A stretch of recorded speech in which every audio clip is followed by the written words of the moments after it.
মিশরের Giza pyramid কমপ্লেক্সের নিচে প্রায় $1.2 বিলিয়ন ব্যয় নির্মিত বিশ্বের অন্যতম বৃহৎ প্রত্নতাত্ত্বিক জাদুঘর দ্য গ্র্যান্ড ইজিপশিয়ান মিউজিয়াম আনুষ্ঠানিকভাবে খুলে দেওয়া হয়েছে।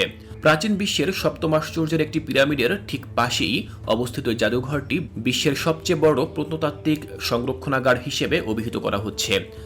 আর এর সাথে সাথেই প্রায় ৪,৫০০ বছরের তুতেনখামুনের সমাধির অনেক রহস্য জনসম্মুখে উন্মুক্ত করা হয়েছে, যা এতদিন অধরাই ছিল।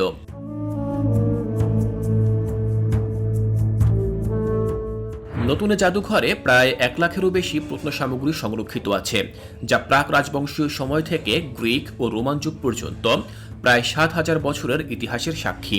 বিশেষজ্ঞরা মনে করছেন জাদুঘরের এই উদ্বোধন শুধু পর্যটন নয়, বরং মিশরের প্রাচীন প্রত্নসামগ্রীর আন্তর্জাতিক স্বীকৃতির দিকেও প্রভাব ফেলতে পারে।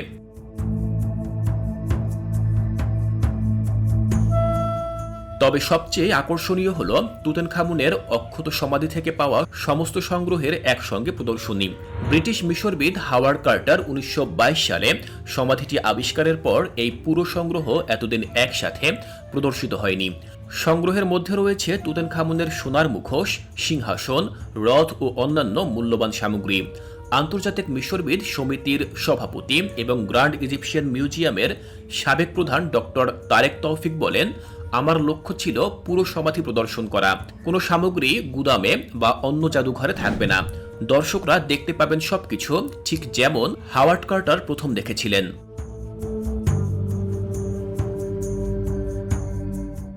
প্রায় $1.2 বিলিয়ন ব্যয়ে নির্মিত এই জাদুঘর বছরে কমপক্ষে ৮০ লাখ দর্শনার্থী আকর্ষণ করবে বলে জানা গেছে। গিজা পিরামিডের একজন গাইড আহমদ সিদ্দিক বলেন, গ্র্যান্ড ইজিপশিয়ান মিউজিয়াম মিশর বিদ্যা ও সাংস্কৃতিক পর্যটনে নতুন সোনালী যুগের সূচনা করবে।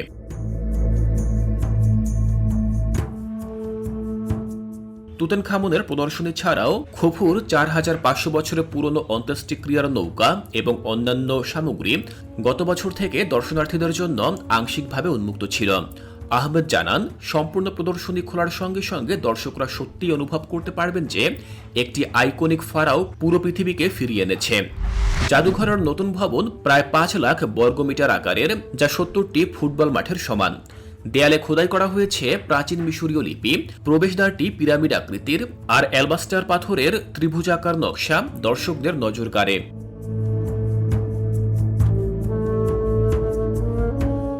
এছাড়াও এখানে রয়েছে রামেসিস দ্য গ্রেটের ৩,২০০ বছরের পুরনো ১১ মিটার লম্বা মূর্তি, যা ২০০৬ সালে কায়রো রেল স্টেশনের কাছ থেকে নতুন স্থানে স্থানান্তরিত করা হয়েছিল। বিশাল সিঁড়ির পাশে দেখা যাবে প্রাচীন রাজা ও রানীদের মূর্তি এবং উপরের তলা থেকে চোখে পড়বে গিজা পিরামিড।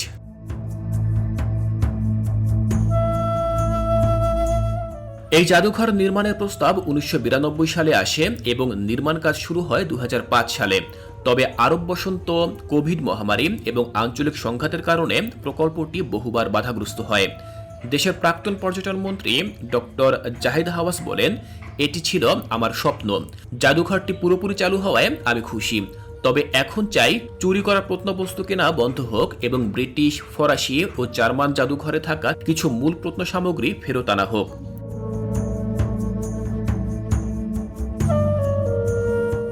বেলাল হুসাইন, আন্তর্জাতিক ডেস্ক, সময়ের বার্তা।